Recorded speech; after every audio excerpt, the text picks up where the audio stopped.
Hello, and welcome to this lecture of Culture and Literature 1.2. This lecture is created for the School of Education Department of the Rotterdam University of Applied Sciences, and my name is Esther Vermaas. During this lecture, you will be introduced to the Bildungsroman, and like always, don't forget to take notes.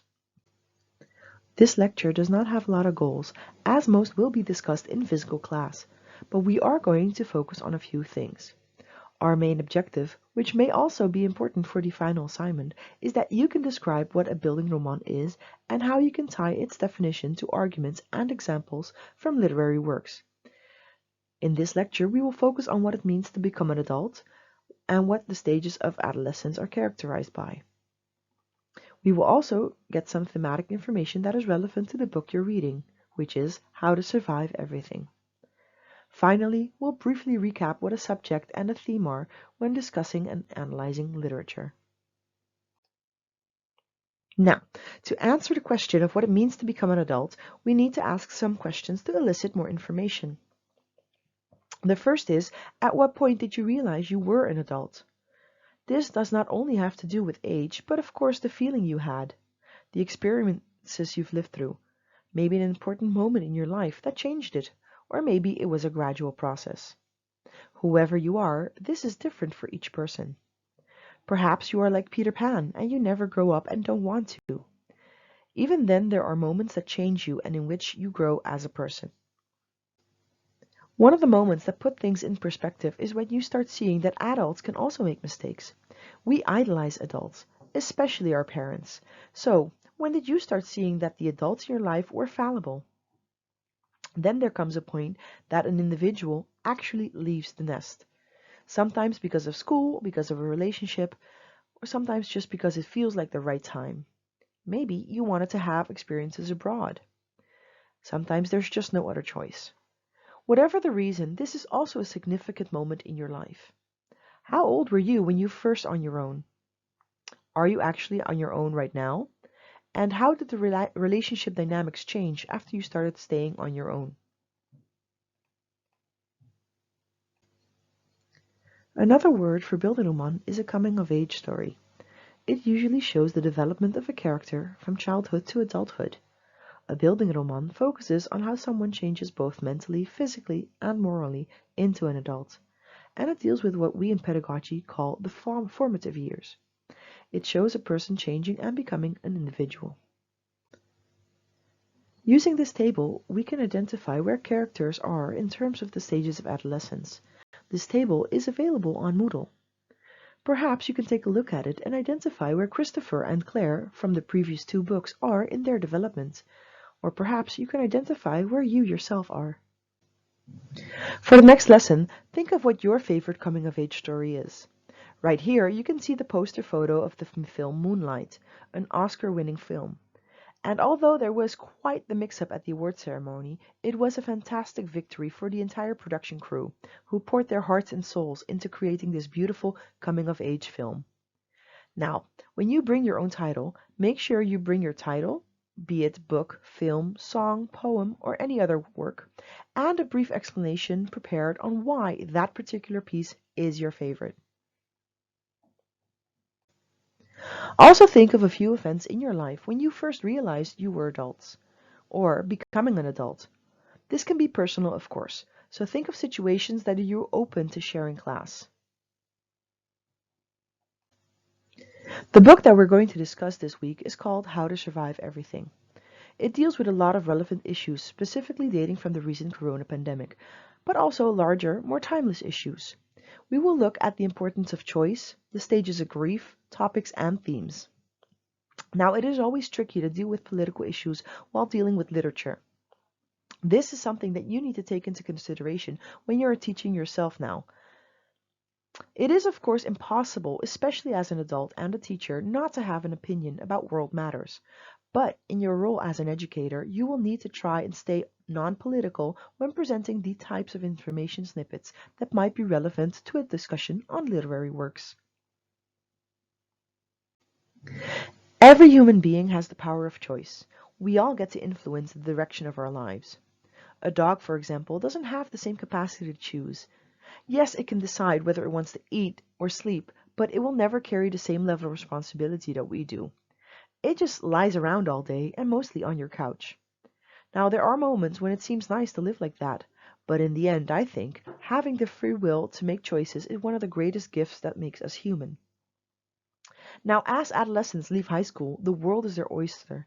This is such an exciting time and the options are endless. The world is laid out in front of them like a Sunday buffet ready to be devoured. But then, why is there so much stress? Well, it mostly stems from the importance and sheer number of choices that have to be made. And with those choices comes the R word. You know it. Go ahead, say it out loud. Responsibility. Some choices will happen quickly, some already have happened, and others won't come until you get down the road a bit.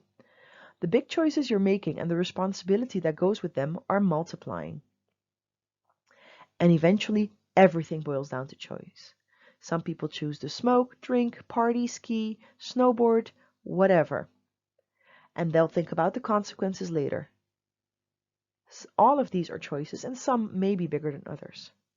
But in the end, your life is the sum total of the choices that you made. Research done by Mann, Harmony, and Power into the adolescent decision-making suggests that by the age of 15, many adolescents show a reliable level of competence in metacognitive understanding of decision-making, creative problem-solving, correctness of choice, and commitment to a course of action. Young adolescents, 12 to 14 years, are less able to create options, identify a wide range of risks and benefits, and foresee the consequences of alternatives. They also have difficulty how to gauge the credibility of information from the sources with vested interests. When we look at How to Survive Everything, we will look at how the protagonist and other characters make difficult decisions and live with the choices they've made. In How to Survive Everything, we will talk about grief. Grief is universal. Many people tend to go through 5 stages of grief: denial, anger, bargaining, depression, and acceptance. And while these stages were originally devised for people who were ill, they have been adapted for other experiences with loss too. Grief is universal, and at some point everyone will have at least one encounter with grief. It may be from the death of a loved one, the loss of a job, the end of a relationship, or any change that alters your life as you know it. It is also very personal. Grief is not neat or linear. It doesn't follow any timelines or schedules. You may cry, become angry, withdraw, feel empty. None of these are unusual or wrong. Elizabeth Ross wrote in her book on death and dying that grief could be divided into these 5 stages, and that while everyone can grieve differently, there are some commonalities in these stages and the order of feelings experienced during grief. The first stage is denial. Grief is an overwhelming emotion, and it is not unusual to respond to the strong and often sudden feelings by pretending the loss or change isn't happening. Denying gives you time to more gradually absorb the news and begin to process it. This is a common defense mechanism and helps numb you to the intensity of the situation. As you move out of the denial stage, however, the emotions you've been hiding will begin to rise. You'll be confronted with a lot of sorrow that you've denied. That is also part of the journey of grief, but it can be difficult. Where denial may be considered a coping mechanism, anger is a masking effect. The second stage, anger, is hiding many of the emotions and pain that you carry. This anger may be redirected at other people, such as the person who died, your ex, your old boss. You may even aim your anger at inanimate objects. And while your rational brain knows the object of your anger isn't to blame, your feelings in that moment are too intense to act to that accordingly. Anger may mask itself in feelings like bitterness or resentment, and it may not be clear-cut fury or rage. Not everyone will experience this stage of grief, and others may linger here. As the anger subsides, however, you may begin to think more rationally about what's happening and feel the emotions you've been pushing aside. Now, during grief, you may feel vulnerable and helpless. And it is in those moments of intense emotions that most people look for ways to regain control or want to feel like they can affect the outcome of an event. In this bargaining stage of grief, you may find yourself creating a lot of what-ifs and if-only statements. It is also not uncommon for religious individuals to try to make a deal or promise to God or a higher power in return for healing or relief from the grief and pain. Bargaining is a line of defense against the emotions of grief. It helps you postpone the sadness, the confusion, and the hurt. Where anger and bargaining can feel very active, the depression phase may feel like a quiet stage of grief.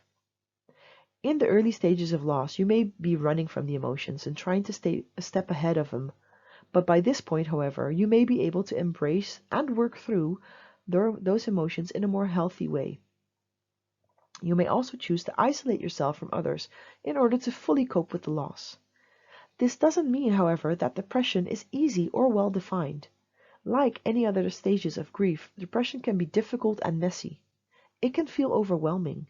You may be a little foggy, heavy, and confused. Depression may feel like the inevitable landing point of any loss. However, if you feel stuck here or can't seem to move past this stage of grief, you can talk with a mental health expert. A therapist can help you work through this period of coping. The final stage of grief, acceptance, is not necessarily a happy or uplifting stage. It doesn't mean you've moved past the grief or loss. It does, however, mean that you've accepted it and have come to understand what it means in your life now. You may feel very different at this stage. That is entirely expected. You've had a major change in your life, and that upends the way you feel about many things. Look to acceptance as a way to see that there may be more good days than bad. There may still be bad days, and that is okay. The issues in the previous slides are of course going to be dealt with during our next class. But let's do a quick recap of what is a subject and what is a theme when we talk about literature. A subject is the topic that is actually being discussed in the text. It is generally a quick recap on what events have actually happened in the work, which is an assortment of facts. The theme is not something that is discussed, but it actually goes deeper. It is something where the author, almost covertly, gives us an opinion. So theme deals with deeper issues, and these themes are often one-word concepts. Make sure you remember this before coming to class, as the subject and theme are important in the discussion of how to survive everything, as we've seen in the previous slides. Now again, I would like to remind you that you should have a good understanding of the topics in this lecture, so you can actively participate in the sessions at the HR. Participate in group discussions and make sure you ask your questions when you don't understand something. Now we have reached the end of this lesson. Take care and I'll see you soon.